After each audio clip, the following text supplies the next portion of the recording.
الحمد لله رب العالمين والصلاة والسلام على سيدنا ونبينا محمد وعلى آله وأصحابه أجمعين.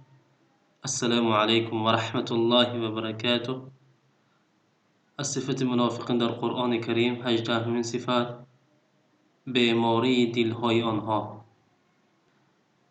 منافقان در دل بیماری دارند، در دل شک دارند.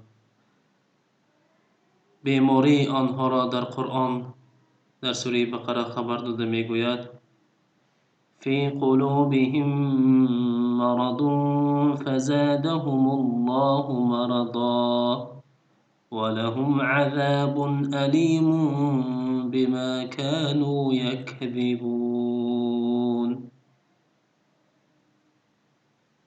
در دلهای آنها بیماری هست، شک هست، پلیدی است، فساد است و الله نیز بر کسلیشان بیفزوده است و به جزای دروغی که گفتند برایشان عذاب است، عذاب سخت.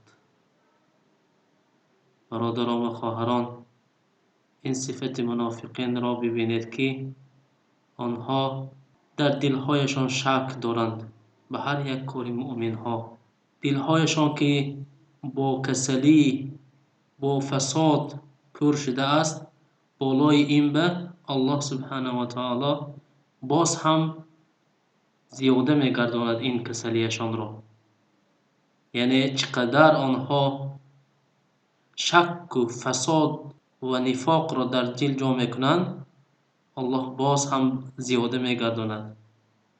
یعنی دروغ آنها را، شک آنها را الله باز هم به دلشان بسیارتر جا میکند.